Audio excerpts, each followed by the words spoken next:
Finally. Okay. It says I'm live. I had to switch my internet connection from 5G. I don't know why. Welcome, everybody. We have some newbies or some very beginner people. So I will start the same way I start every live. My name is Ellie Mae with Silhouette Secrets Plus. Please let me know if you can hear me in the comments.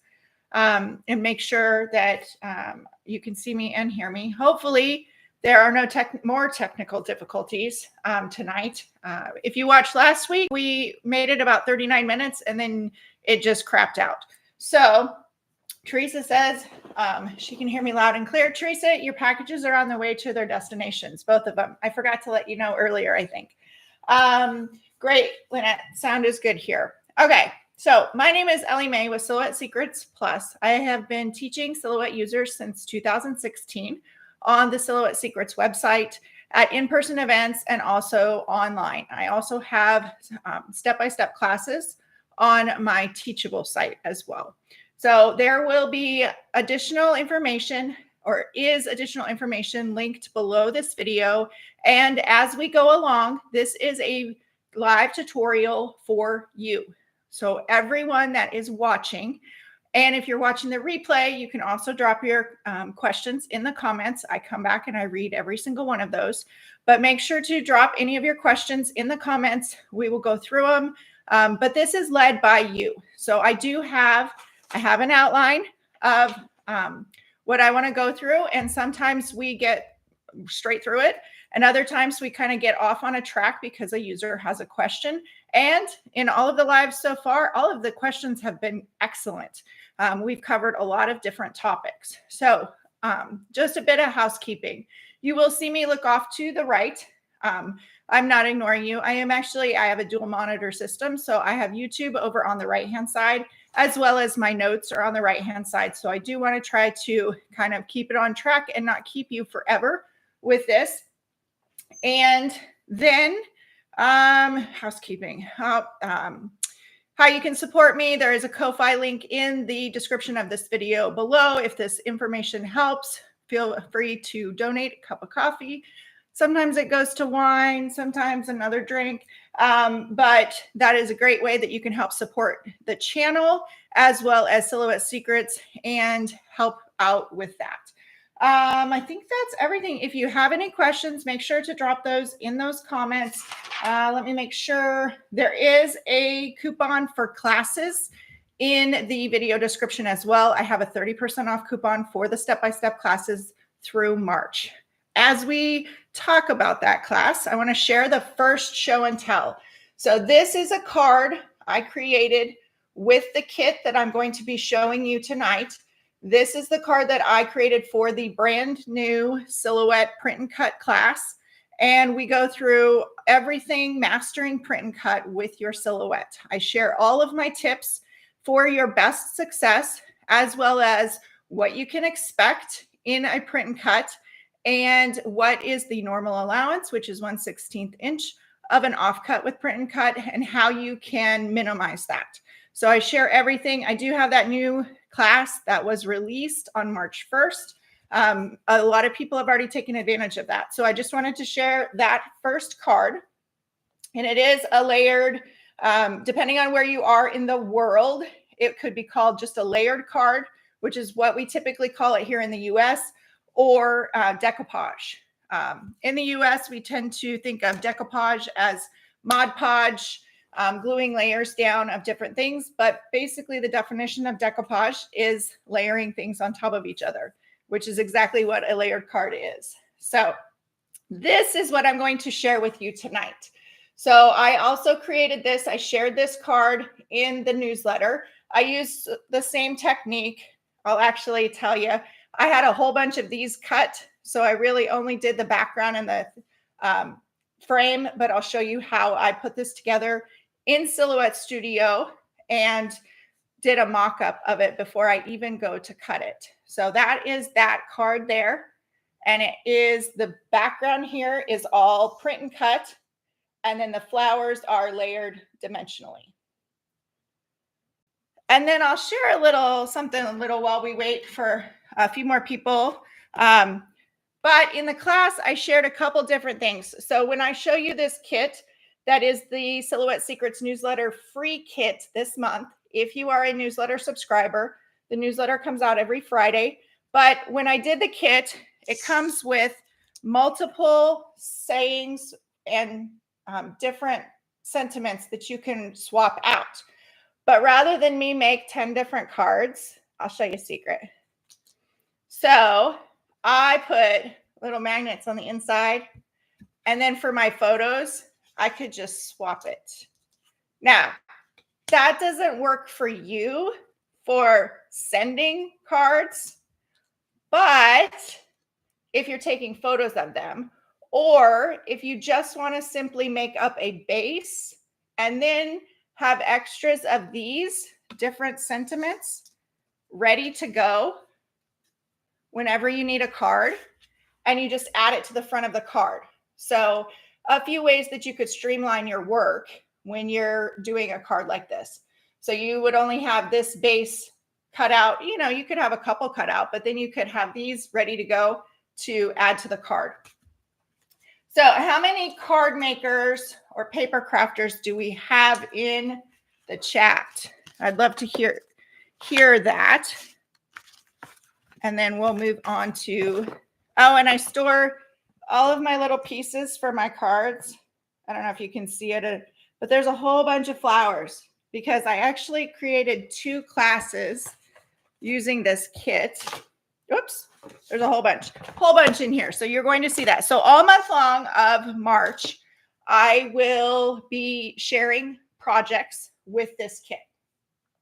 So let's go ahead and I will share first. Let's take a look at the kit. So I'm going to be sharing from this kit as soon as I swap over.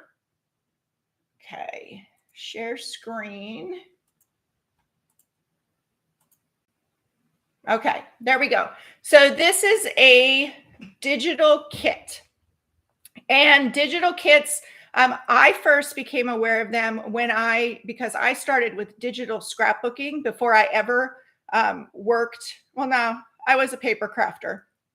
But I also got into digital scrapbooking after my first daughter was born, and I couldn't have 12 different albums for her first year of physical scrapbook stuff. I do have 12 albums, 12 by 12 albums that are like 12, like one a month. I didn't have the space to continue that for 15, 16 years. So I got into digital scrapbooking. So I used Photoshop. So I wasn't a Silhouette user at that time. When I did get Silhouette, now digital kits are, I know what they are. It really depends on how you got into Silhouette, on whether you've worked with digital kits or you've ever seen a digital kit. You may not only be familiar with cut files. A digital kit is usually made up of graphics, which you can see here on the screen. So this is a digital kit called Warm Embrace. And I chose this kit because it was very versatile. I'll open this up here if it opens on my computer to show you a preview of the entire kit. There we go. So this is everything that's included in the kit, and I'll show you in my folder here. But it's called a knick-knack because they do also have coordinating kits that are huge. They have a wide variety of different background papers, digital elements, frames, clusters already put together. It's from Nitwit Collections, and they are this month's sponsor for the Silhouette Secrets newsletter. So they are providing this kit for free in the newsletter. And I have pinned that comment at the very top if you have not joined in and want to. So here's the kit. They have several different, backgrounds here, as well as a couple different flowers. And then you have some already pre-made, like the entire thing is pre-made if you want to do just a print and cut with that and not do any layering whatsoever. But you also have options here. So this is what I used in the print and cut class. And then I layered the sentiments and the flowers on top of that. In tonight's tutorial, I'm going to be working with these 2 digital papers here. These are, they're smaller because it's a knick-knack kit. So it's designed kind of like a card. You can use it for a variety of things. So here is the entire knick-knack kit. So this is quite a extensive little mini kit for us to work with this month. So that is what I'm going to be working with. So let me just check out this. They do paper crafting, but not much cards yet. Not to worry. I will say, keep in mind that everything that I am sharing with this and also with the print and cut class that I put out, while I use a card because it's easy to demonstrate with and to do a project with, you can apply the same tips and techniques to many different projects. So you can apply this for, we talked about it last week, planner stickers, scrapbook pages, all kinds of different things. Home decor, you can make up, different frames and different signs. So there's a lot of different things. Card maker, origami. That's pretty cool. I cannot do origami. I would have to follow a book step by step. No paper projects, but the card is gorgeous. Thank you. Card maker here for 2 decades. That's where I'm sitting at. Almost 2 decades. Mostly a card maker, but they've made other paper crafts. Lots of digital prints that are for journals, but I mess around with making cards. I will say that sometimes you can make up the cards out of the extras that you have with a scrapbook or with your other paper craft projects. K Sass, if you deleted the folder with the email, just subscribe again at the top here and you should be good. Watching from Ohio. Another first time. Okay, so here on my screen, I wanted to share a glimpse with you. This is my actual working file. This is what I designed, what I used to print print and then cut the card. So everything you see on the screen is exactly how I did my file. And I saved this file. This is my saved working file. If it gets too much on the screen, I will actually take the elements and I will copy them to a new design mat to do my final print and cut or my final cuts with my project. So, but I wanted to share with you a glimpse of how I work. So I brought in these elements on the screen and then I was able to create my card and I can kind of give it a mock-up. And that's what I'm going to show you tonight. So the first thing, let me make sure I'm on the right path.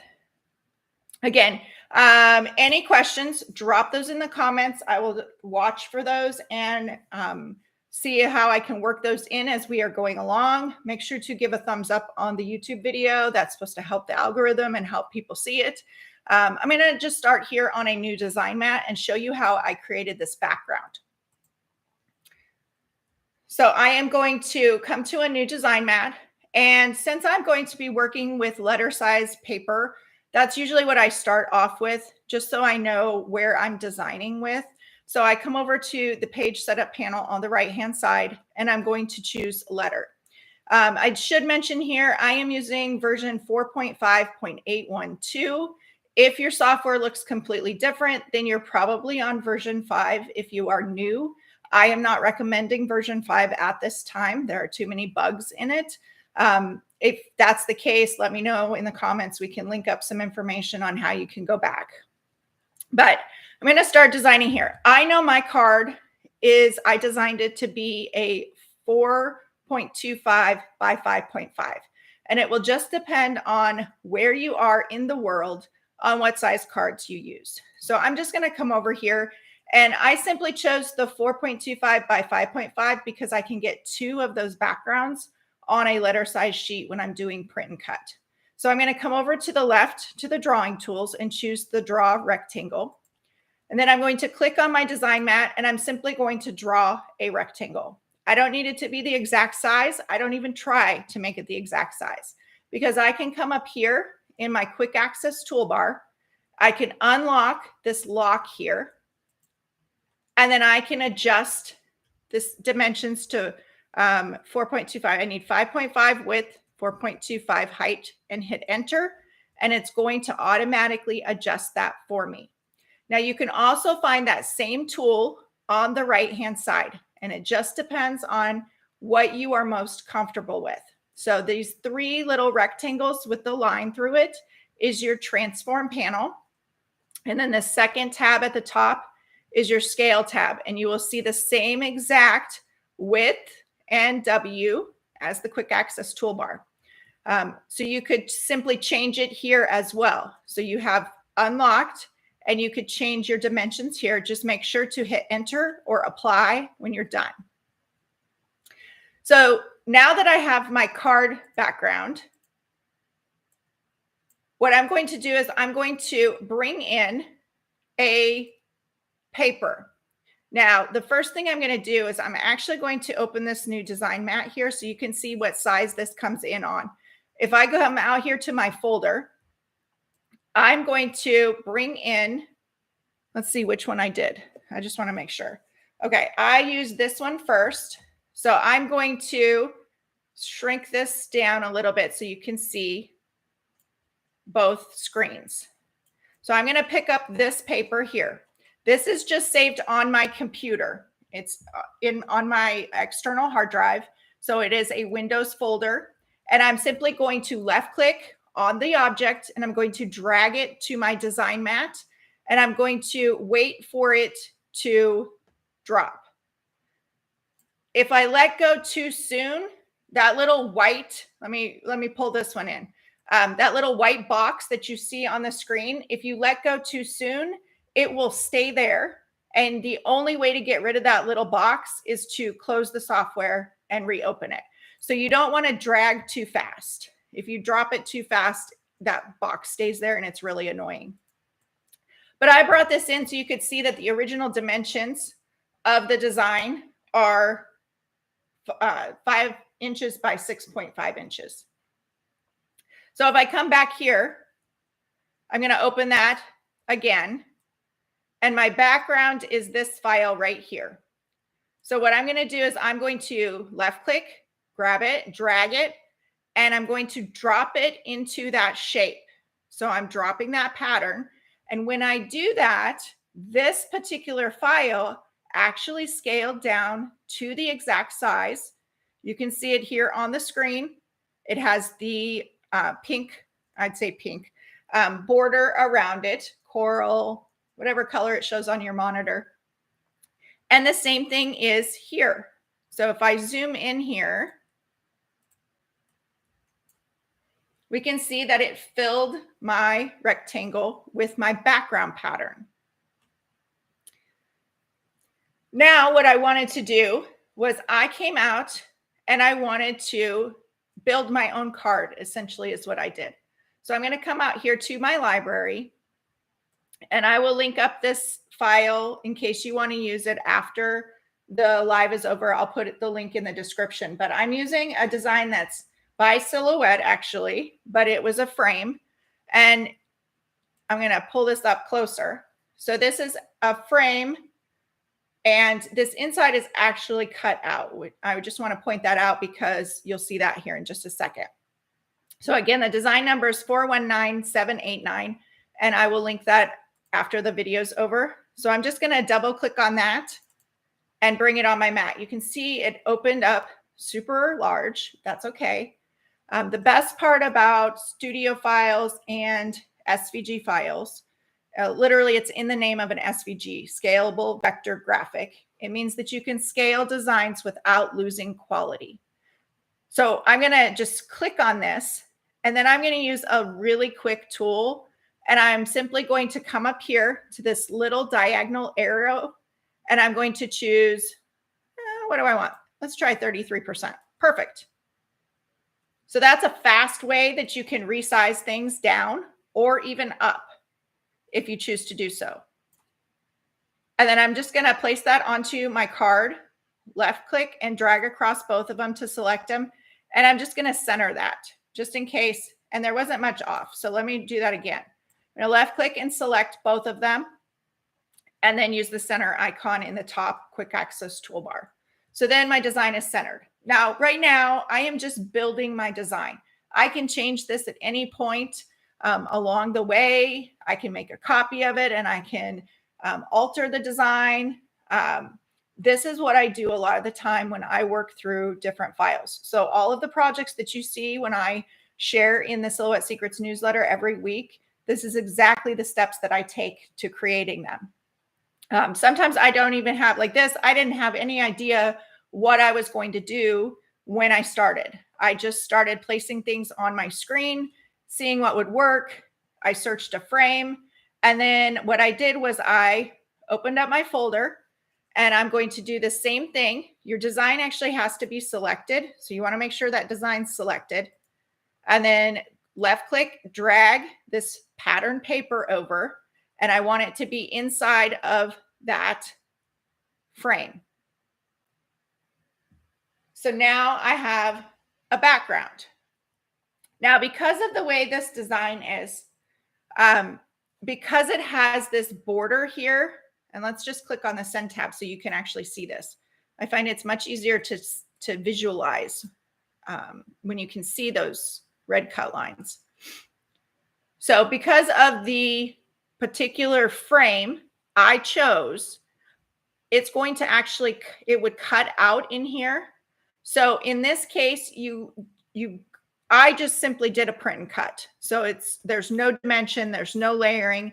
If you had a frame, and I'll share another demo after this one, if we have time, but then I would probably cut this out and then pop it up on a card. That gives a dimension.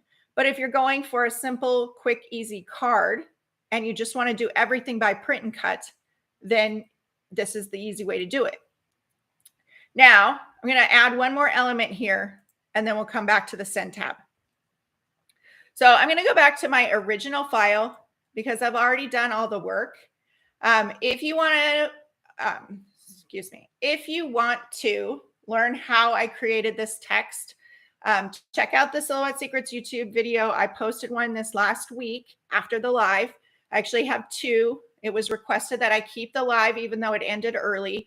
And then I actually recorded another video sharing how I worked with text and glyphs.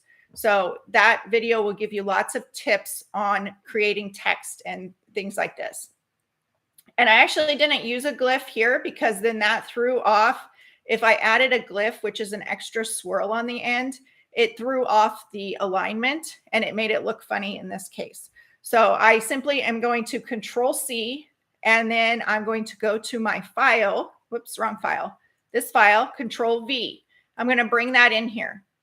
And then I can work with this and I can size that down. So I'm going to left click, drag across everything, and again, use my center tools and center align that. Now, one thing I do want to point out here, that's an extra tip I hadn't thought of. Because I have two objects and I have editable text selected, the tools that show up in your quick access toolbar are text tools. So you won't see the same tools show up. It is a fluid toolbar depending on what you have selected on your screen. So if I only have an object selected, you can see how this changes. I have my align or my scale tools in the top and different tools, quick tools that you might use when you have an object selected. If I left click and I drag across everything, or let's just select the text. If I select only the text, I have the text tools. So I have my font name, I have the font size, point size, and I have other options like justification and things like that in the quick access toolbar. When I select all three objects, the text is the winner. It has not always been this way. It changed probably in version 4.3, but I don't think it was an on purpose change. Now, don't quote me on that. It was what we reported as a bug, but it has never been fixed. So it's probably here to stay. Now, if you have text and you want to keep it this way without changing it, and making it not editable, but you want the, say, the scale tools, just come over to the right-hand side to your transform panel and open up the second tab for your scale tools. They're still available to you, but not in the quick access toolbar. Where is the font from? The font, oh, I did not link it. It is from, here, hold on one second. I linked it in last week's video. Trying to get my mouse on the right screen. Let me grab that link really quick. I really like this. I used it last week too. It is called Amisteri. And here is the link for that. And it has a bunch of different glyphs and swirls and different options. Oh, great. Kay, I'm just going to call you Kay. Kay says, wow, I always learn so many new things from you. Now I know why my measurement quick tool would disappear. Yes. And then to go into that even more, if you have nothing selected on your screen, nothing will show up here except your fill color, which it won't apply to anything because you have nothing selected on your screen, and your line color and your line thickness. But it won't actually, if you try to change those, it won't do anything because you don't have anything selected on your screen. So it depends on what the object is that's selected on what the quick access tools are. Okay. Kathy says she mainly got her machine to work with scrapbooks and digital downloads of Nitwit Collections. Awesome.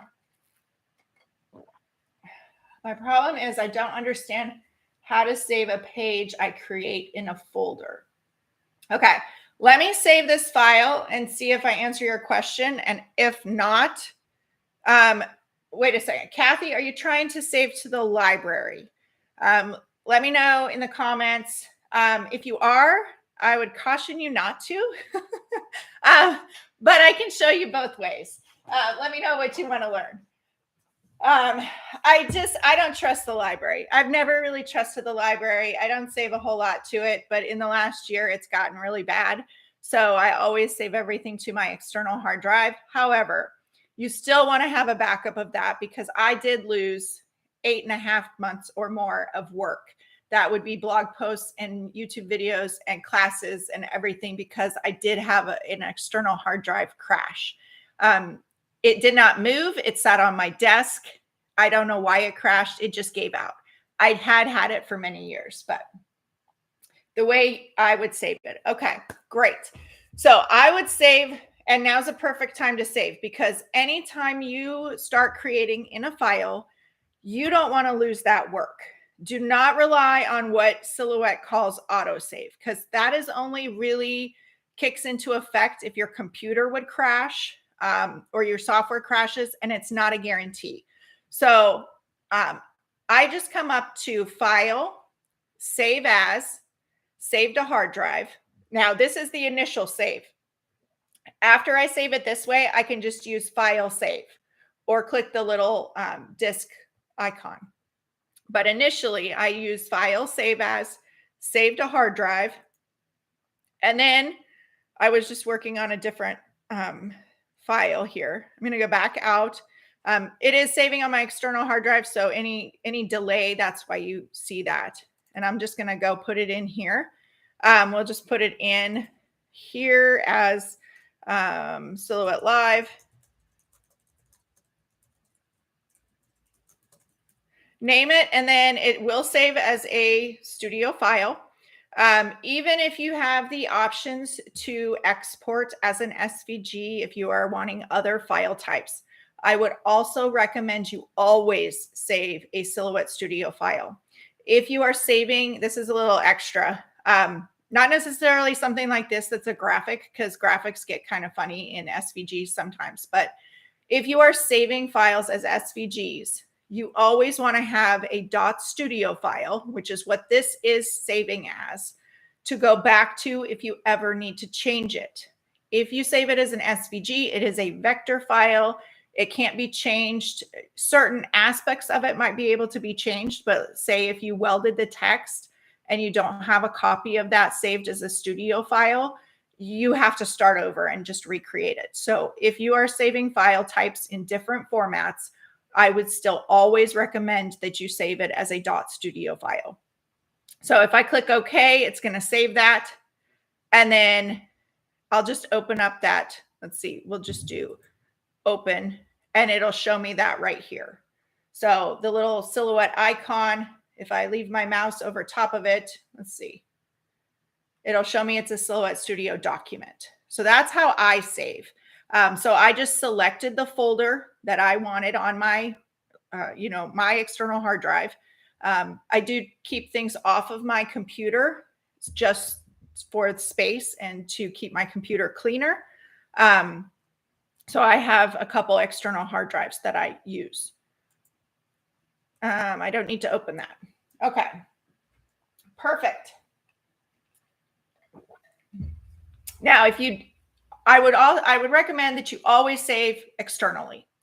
If you do want it in the Silhouette library, make sure you have a copy first. But the process is the same.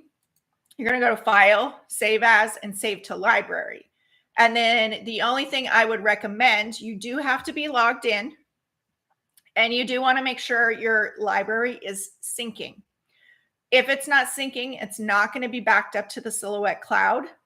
And any changes to the software whatsoever, a login issue or something like that, and your file has not synced to the Silhouette cloud, it will be gone.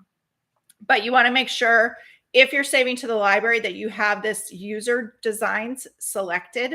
That's the folder where you can save to, and then you would just click OK. But I don't typically save to the library unless I'm working upstairs on a computer and I want to access it, but that doesn't always work either. Sometimes the library won't sync, especially the last 10 months. I think we're over 10 months now. But so I just use Google Drive and I put my files on Google Drive, and then I can access them on any computer. And I can delete them whenever I want after I have my hard copy on my external hard drive. So once I have this background, I did this entire thing as a print and cut. That is the great part of being able to do print and cut with some of these really scripty fonts. This is really, really thin, and this is a size of 0.8 inches by 3 inches. And now I could probably get it to cut. I don't have the patience to try it. So in this case, I love this font. I would use it as a print and cut. Maybe a little bit bigger, I could get it to cut, but it would be really tricky out of cardstock because of how fibrous cardstock is. I'm not saying it's impossible.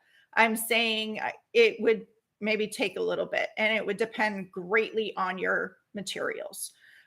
So using this as a print and cut is a great option, and you get this fancy font to send out with your card to whoever your recipient is. But if we go over here to the Send tab, when you're designing this way, if we click on the Send tab, you can see that all of the red lines, everything is going to cut if we send it this way. How you fix that is you are going to left click and drag across everything. So it's all selected. And then you're going to come over here to Cut Edge. And I try to remember to do this before I ever print it, because once you have printed your page, you do not want anything to move whatsoever. If you do, it's going to be an offcut, guaranteed, because once it's printed, it has to be in that specific location. So I always try to remember to do this step when I have this background set up. And once I start adding things on top of it, I don't necessarily want those to be cut edge. I'm going to come back here to the Design tab. And then let's go ahead and on the Page Setup panel in the top right corner, on the third tab at the top is my registration marks. I'm going to zoom out here so you can see this, and I'm just going to click on. So I'm really going through the steps that I would take as I'm doing this so that I can create it and I can design it within the boundaries of the print and cut, the borders. Now, these cross-hatched areas are very, very, very important. You do not want any part of your design or a cut line in those cross-hatched areas. And the reason they are important is because the silhouette is not a high level of intelligence. Plain and simple. The silhouette has a optical eye that is a laser eye that as soon as I turn on these registration marks, that tells the machine when I go to send it, it turn on the red light and it's looking for specifically this square. And what it does is, I'll zoom in here. The laser eye is going to come down and it looks for this square. Once it sees it, it's going to measure that square top to bottom, left to right. And then it's going to come down to the bottom registration mark. And I'll link a video on this that I did showing it in action on the machine. The optical eye is going to read this bottom mark, top to bottom here. And then it's going to come over here and it's going to read this mark left to right. So the position of your registration marks is very important. Feeding of your mat into the machine is very important. Now, I'm going to zoom out here because now the optical eye is going to travel from this corner and it moves up to this corner. It skips the right bottom completely. And then it measures, and I can't remember if it's top first or left to right, but I think it's top to bottom, bottom to top, and left to right. And that is how it pinpoints exactly where your design is on your page. So if you have anything that's different, if you're using a third-party cutting mat that is a different size, page margin size, the 12 by 12 grid is going to be the same size, but your borders around your mat may not be the same size. And that means that your registration mark isn't going to be in the exact location that Silhouette's looking for it. So if your mat does not roll through your machine properly, then it's going to have a misread, or it could have a misread. It could act like it's read those marks, but in reality, it missed something somewhere and it may just continue to cut, but the cut's going to be off. So there's a lot of things. And I packed the class, the master class that I just released, full of those tips. But it's hard for me not to share it on the live too. I will also add that to my list to put in the additional resources is how print and cut works. It's really fascinating, but it's not like the Silhouette has a brain. Print and cut. So any questions so far?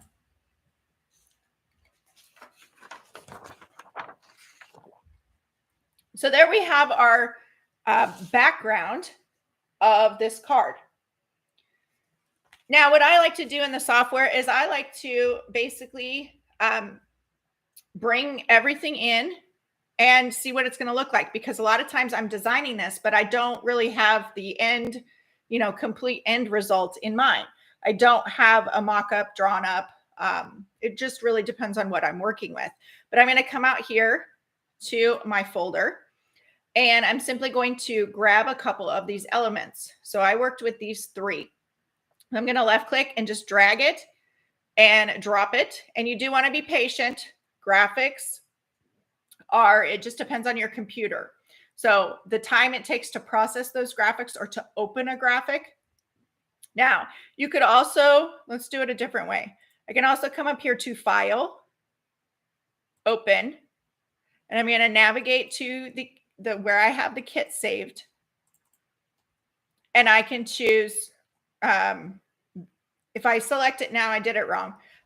If I select it now, I'll show you both ways. It's going to open on a new design mat. I used File, Open. I'm going to Control C, Control V, and paste it onto my mat. I do it all the time. If you want it to come in on the same design mat, you can come up here to File and Merge, and then pull in that other file. So now I have my elements on my page.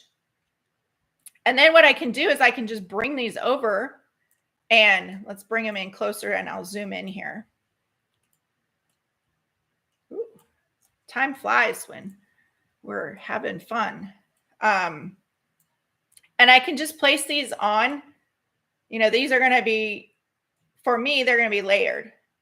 In this case, you don't necessarily have to add these two in here, but I brought them in on the, so when I was doing it, I brought them in on the file and I tried to, I played around with some placement. This flower is kind of very specific, but I did this.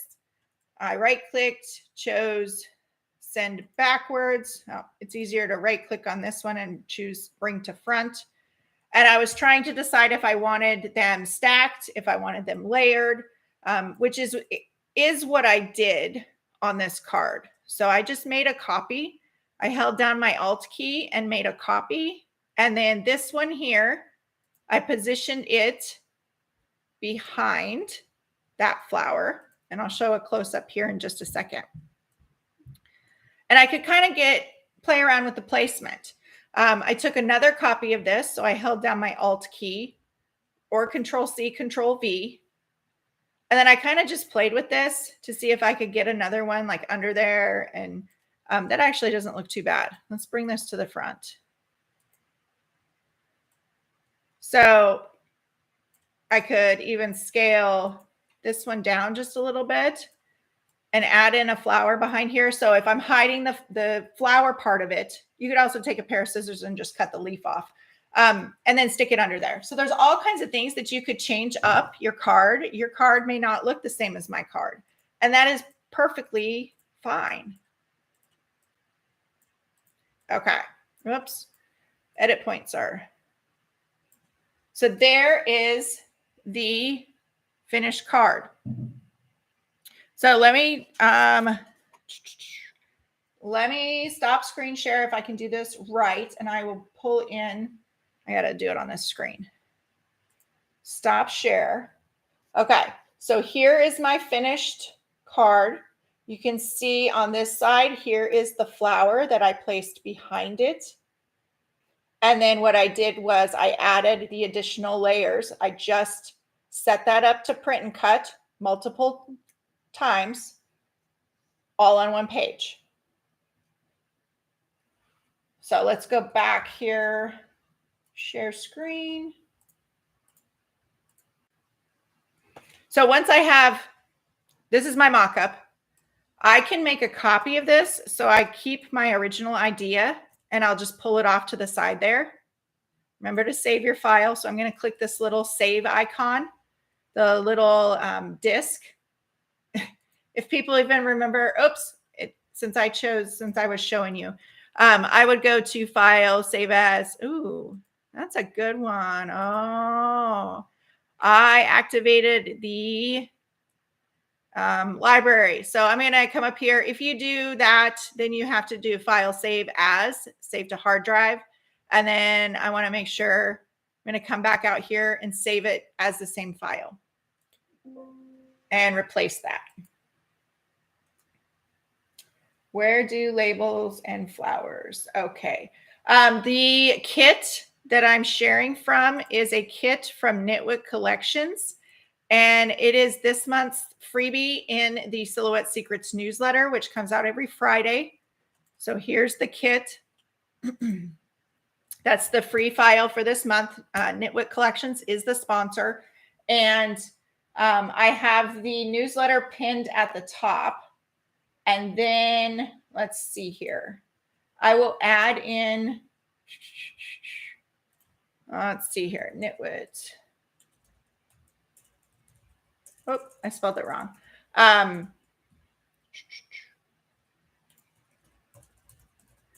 If you don't want to sign up for the newsletter and you simply just want to grab the kit, I'm grabbing that link now. But you can get it for free in the newsletter. So there's the kit if you want to purchase it. That's where the labels and the flowers came from. Let's see here. What weight paper did you use? So for this, let me grab that link too. This was recommended by Nitwit Collections, and I followed their example. It is Epson presentation paper. and it is amazing. If you print on just simple cardstock, that cardstock will soak in the ink. And I'll link additional resources after the video as well. I did a demonstration of sharing with a couple different sticker papers on how the difference was in print quality, keeping all settings the same, but simply changing out the sticker paper. So your media is a lot of times why your colors aren't showing up bright. So this is Epson presentation paper matte, and it was recommended by Nitwit, and that is an affiliate link. And I purchased it. I love it. So then what I did was I added it onto a card base. So the presentation paper is pretty thin, but it gives you a really good finish. And if you're doing the layered part, it helps because it doesn't add too much of a weight to your layering. So this would still be able to go through our US mail, even though I have dimension here. I got the email newsletter, but I download from the newsletter. I'm not sure, Linda, what you're saying. There's a coupon code in there for that kit. Okay. So once I have it on my page, I have this mock-up. When I go to print it, I want to set up all of these elements to print the number of times that I want to layer that. So it just depends on what you decide for your final card. So this is how I would have it set up to print out for my card. Well, the newsletter should have. Let me drop my email address down here. And I'll have to check it out. It was in this last week's. It was Friday's newsletter. I know because I had to test it like 25 times. So it's in there.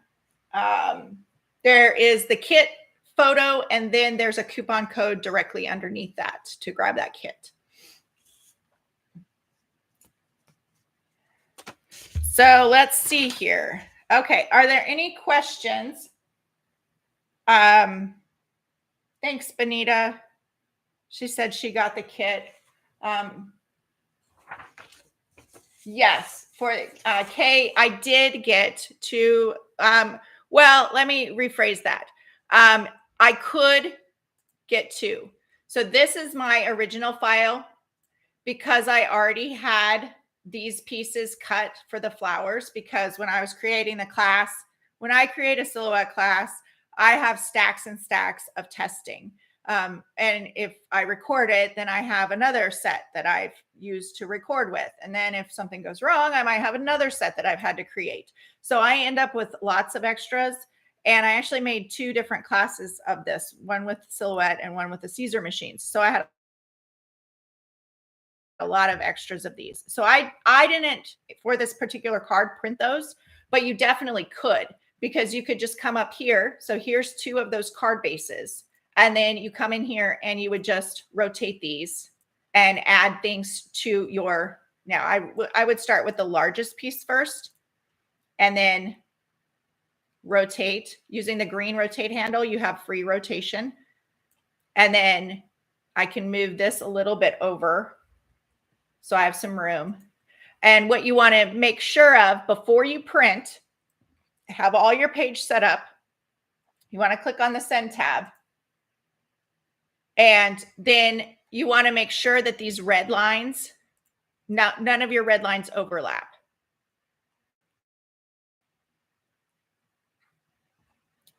So, or here, you want to make sure before you print, because you can't move anything once you've printed it. This is a little too close to comfort for me, so I would bring this over here. Now, I mean, it's not the end of the world. If it did not cut, I'd just take a little pair of scissors and I'd snip it off, you know, that I wouldn't reprint the whole thing just for that. So that's the first one. Now, do you want to see another demonstration where I draw my own frame? Let me know. I know it's getting close to an hour, but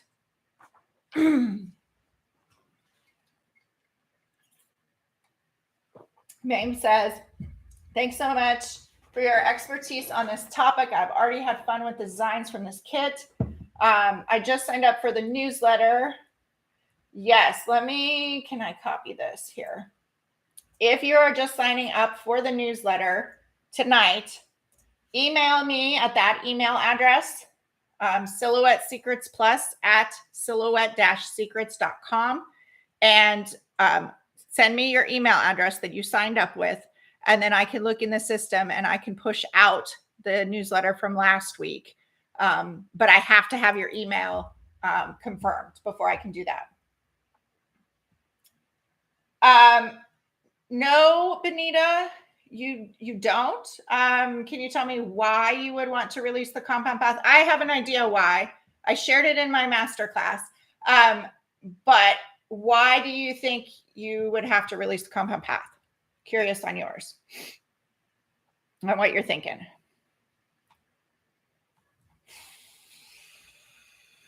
So I am going to come back to that question once they let me know. It looked as though there were little cuts inside. Okay, yes, you very good eye. In this particular case, now this won't happen all the time. What Benita is talking about is if I zoom in on this flower. So when I opened these flowers, my auto trace is on. So it will auto trace PNG files. And I guess I completely missed that at the beginning to mention that. Actually, let me see. Let's go to my working file. I'm not sure it did. Let's see. Nope. Auto trace is off currently on my software. That's why I didn't see it on this screen. So great time to add it in here. Auto trace was introduced into the Silhouette Studio software in probably around version 4.3. And what auto trace does is it will automatically trace around a transparent PNG file. I'm just going to open a new design mat here, and then I'm going to open one of these files to give you an example. File open, go into my kit. And in this particular case, so when it auto traces, anything that it sees as transparent, it will trace around. It will not trace individual colors. So if I double click on this, I'm going to bring it in here and show you if it'll show. It doesn't show.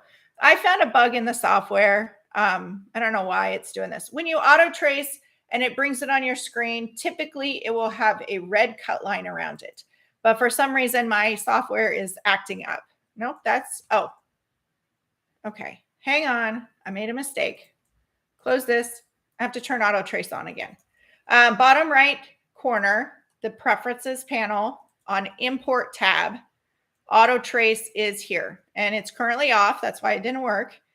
Check the box, click apply, and then hit OK.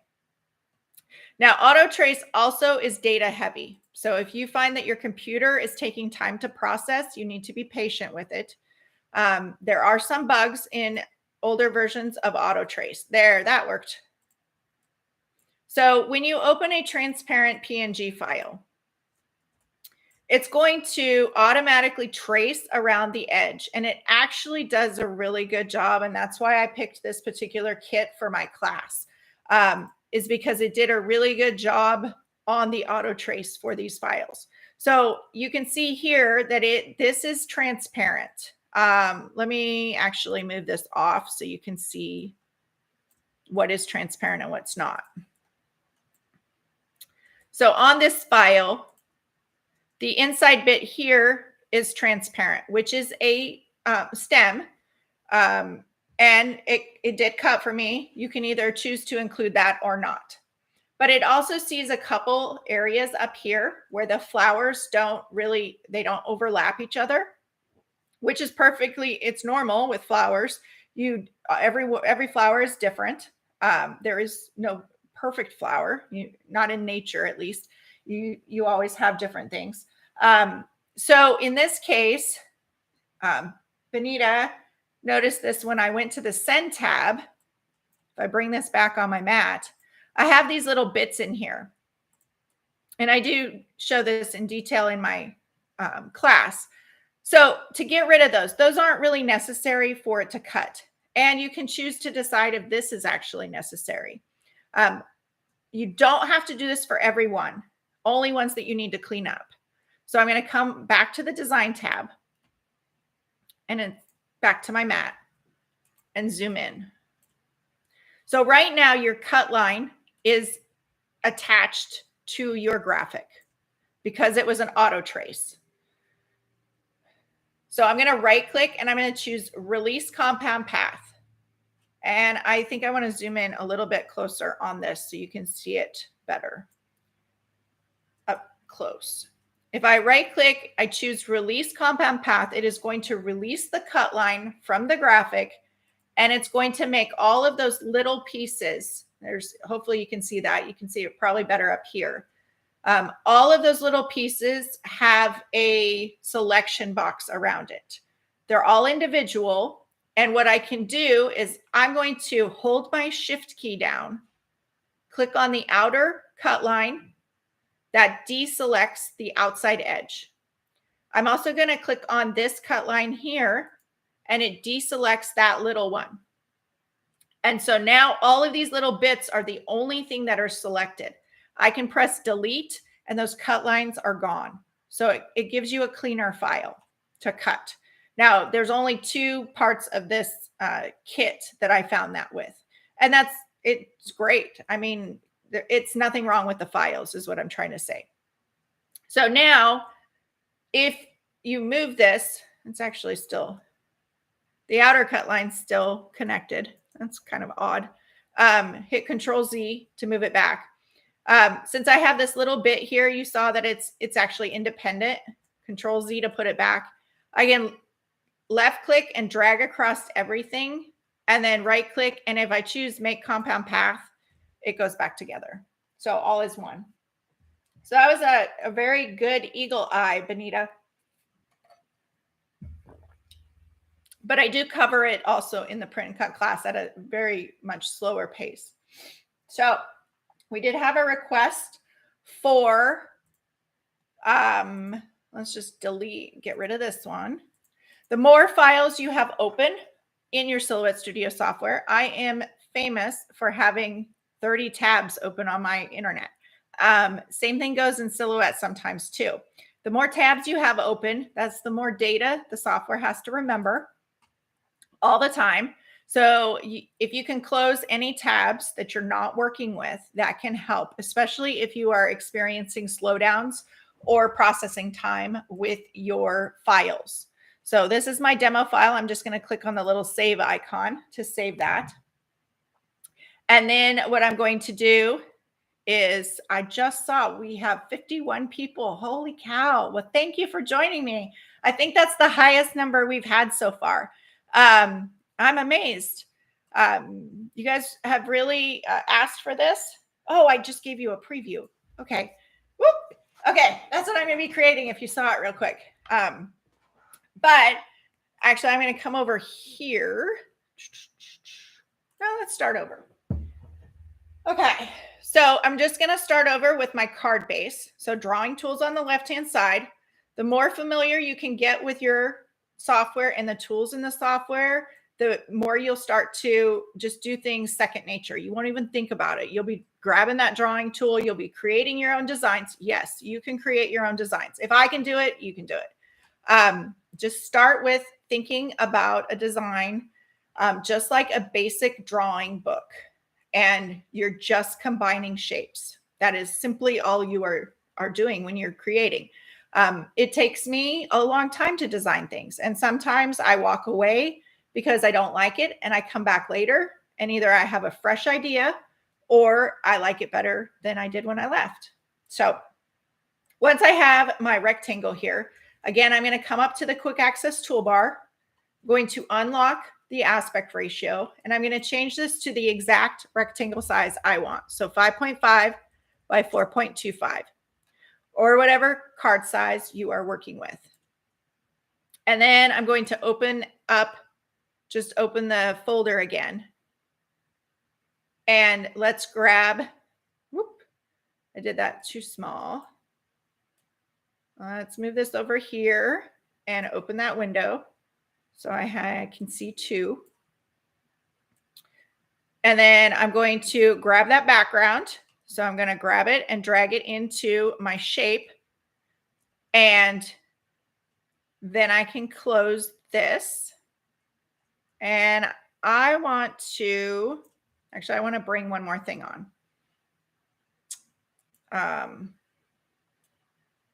Let's bring this flower in. And I'll just move it off to the side. Now my auto trace is on now, so it automatically traced that file or around the flower. So I'm going to come over here and I'm going to show a look at what's called flexi shapes. So flexi shapes are on the left-hand side if you have Designer Edition Plus or Business Edition Upgrade. It gives you more shapes and tools.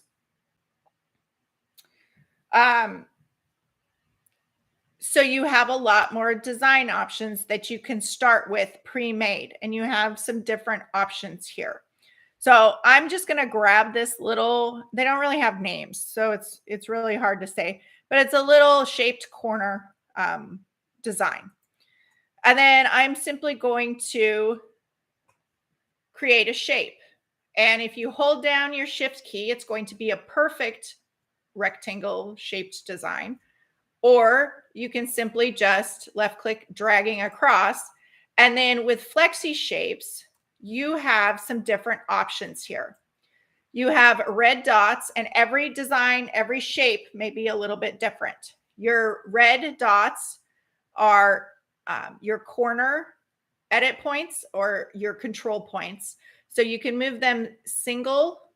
If I move this one, it's going to bring down that shape, which actually that's not a bad shape. If I hit Control Z, it's going to go back. So you can do the same with the top. If you hold down your shift key, then you can adjust both corners at the same proportion. So it just depends on what you're looking for. Some of the flexi shapes also have a little adjustment in the middle, and you can adjust. In this case, it adjusts the points on the corners. So this is 2 and 3, and it's really a personal preference. I always use 1. I don't know. I'll always just use 1. It looks better to me. It might look better if I upped it and then I hold my shift key down and I drag that. And that's not too bad. You can bring it in. You could make like a ticket shape. That's not too bad. If you don't like it, Control Z is your best friend. Once you have your shape how you would like it, you're going to right click on it and choose Convert to Path. And then it's going to get rid of those control points, and it is now a vector design. So now I have this shape that I can use as a label or sentiment mat for my card. I want it to match. So I can come over here. I'm going to use this flower. I want to match the colors of the kit so that everything is cohesive. I'm going to click on the frame. Oh, first, actually, I'm getting ahead of myself. So in this case, I'm going to open up. Let's move this way. Open this up, and I'm filling this with the pattern first. So I'm filling this the exact same as I did on the previous one. So now I've filled that shape, has those decorative corners with that pattern. And then I can move this up here. And I can left click, drag across it, and use my center icons. That looks a little plain to me. So let's add a little bit more. Let's come over to our offset panel on the right-hand side. It looks like a star with an outline around it. I'm going to click on offset, and I'm going to select the offset, outer offset. And then I have some options here. I'm actually going to hit cancel first. I'm going to zoom in here. I have to zoom first or the offset will apply. So if I click on this, choose offset, I can adjust the distance. In this case, I have square corners. So I want to choose the square. In my opinion, I want to choose the square corners. And you can see that adjust on the screen. You also have a corner limit that you can make those even sharper. Oh, that's interesting. All the way down is flattened corners. All the way up is your really sharp corners. But now with this, I want it to match the colors of the kit. Make it a cohesive look. So 2 ways you can find this. On the right-hand side is your fill color panel. I'm going to open that up so you can see this. Or in the top left, quick access toolbar is your fill color, is the far left icon. If I click on that, you have this little eyedropper. There's an eyedropper here. There's an eyedropper over here. They're both the same tool. So I can click on that eyedropper. I can bring it down in here and select a color from the flower. That might be a little bit too dark. Eyedropper.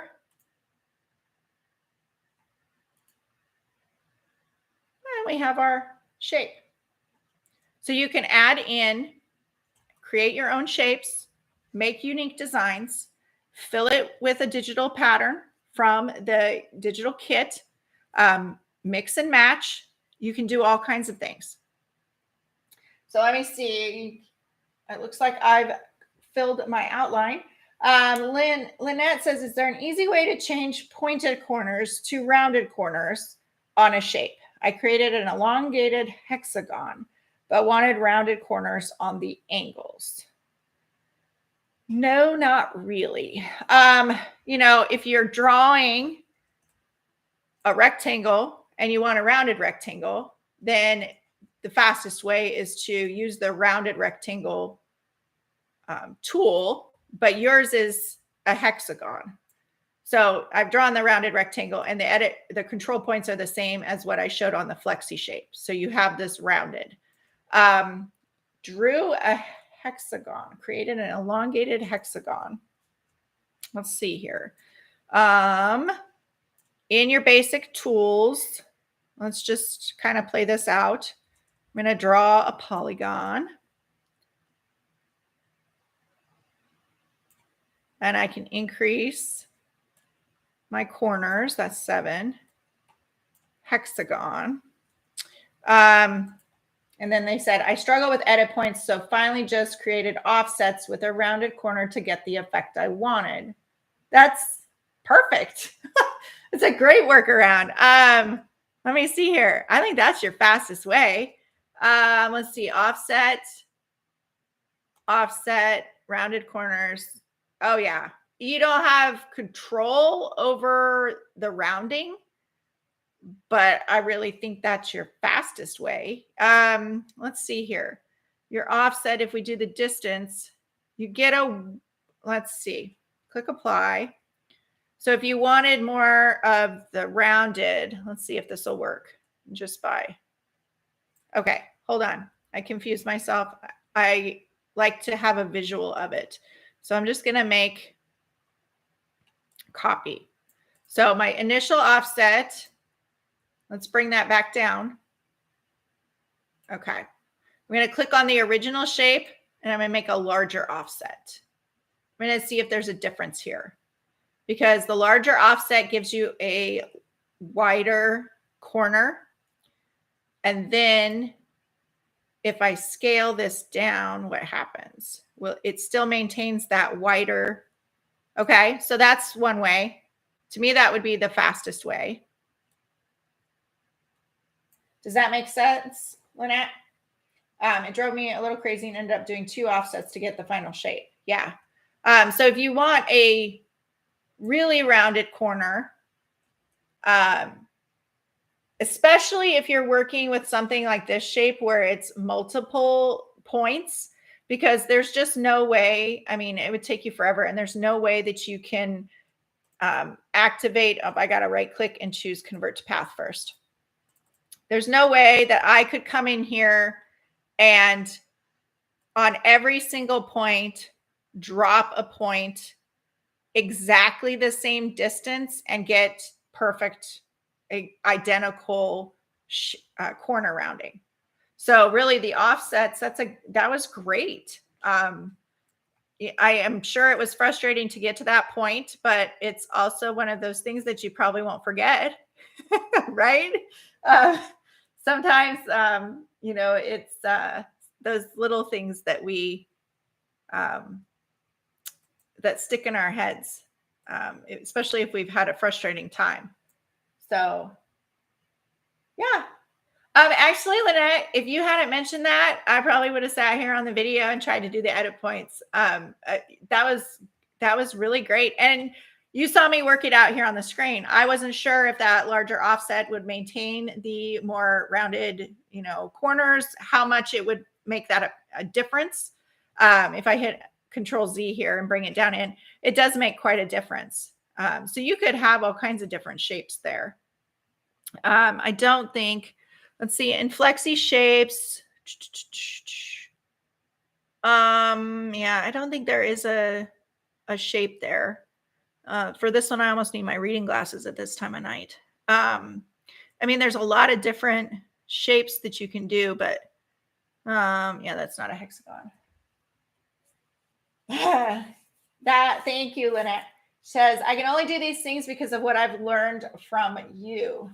So you are welcome. I'm so glad it helps. Are there any other comments? I will add additional information to the video description. Come back to the video, review it again. I will tell you after when the replay goes up, after I click the not live button, you can use the settings button and you can slow it down or you can speed it up. I will sound like a chipmunk probably if you speed it up. So I don't recommend that, but you can review the video and pause it, go back to it as many times as you need to. So these live tutorials are, I started them once a month to see how it would go. And you guys have really wanted the lives, and these are for you. I could sit here and create a class, I do every day, create different things, but it's knowing what you want to learn. So make sure to leave those in the comments. Let me know. You can email me. I dropped that email address. You can email me if you have ideas of what you'd like to learn, of things you'd like to see. I do try to keep these live tutorials are mainly focused on software and designing in the software. I'll be honest, because that's the easiest for me to show with you rather than have to try to swap cameras and not click the wrong button. And, I can teach silhouette and different technology to crafters all day long. But when it comes down to the YouTube back end, clicking the, sharing screens, all that kind of stuff, that's something I'm learning along the way. And it's what's actually held me back from doing these lives is because I can't control the tech issues. Susan says, I love your teaching style. It is exactly the way I learn. You are welcome, Susan. Thanks for joining in. I'm happy to stick around for a couple more seconds if there are questions or if there's something you want to see here. I can answer any questions you have currently. But I wanted to show you just a glimpse into how I work with files. I moved all this stuff around. So I want to bring it back out here because I do save my file. Oh, here's something. If you've never seen this before, this little thing here, it's what you'd think of as a yellow sticky note. You can see that I did actually use it with my file. This is a draw note tool, and it is on the left-hand side. I want to say it's a designer edition feature, but don't hold me to that. I think it is. Actually, I can tell you real quick. If I go to help, since I have business edition, I can toggle between versions of upgrade. So I can toggle here under help if you have business edition. you can toggle, and this is a great feature when somebody who's teaching like myself. And I can toggle back to standard, which is your basic free version. Now you'll see that all my icons have changed. So now I'm limited on what I have on the left and the right sides. But draw note is actually a basic feature. So everybody should see this in their software. I'm going to change that back to business before I forget. And you'll see my screen change again. It flashes, more icons show up for business edition. But the draw note tool is a great way to add notes to your file. I would highly recommend that when you draw the note and you click on it, you do it off of your cutting mat, because in some versions there was a bug where it would be stuck wherever you dropped it. So if that was on your design mat, you couldn't move it. But you can add little notes in here. And I want to say, I feel like adding a note in here is less data with your file than if you were to actually type out the text, because text is data heavy because it has to remember all of the characters. Let's see if this one is still editable text. It has to remember all of the characters for that font style if you were to change it. So the old school way that I used to do is I would type out my text name in this, font style and keep it with my file, but that adds more data. So drawing notes is a great way to keep track of what you used. So here's the frame that I used, and then the font style that I used as well. So let's see. Thanks for joining. You'll have to, I don't know how to say it, Mamie. I keep forgetting using the note tool before and regret it later when I can't remember what font I've used. You can also, another way that I do it, which is also old school, I keep a copy. I keep the original copy. Now, I will mention here, if you have a file and you keep the original copy and you get a new computer and those fonts are not installed on that computer, it will default to your computer's default font. So unless you have that font installed, then that method doesn't always work. So that's another pro reason for the draw note tool. Thanks, Glinda. She always learns.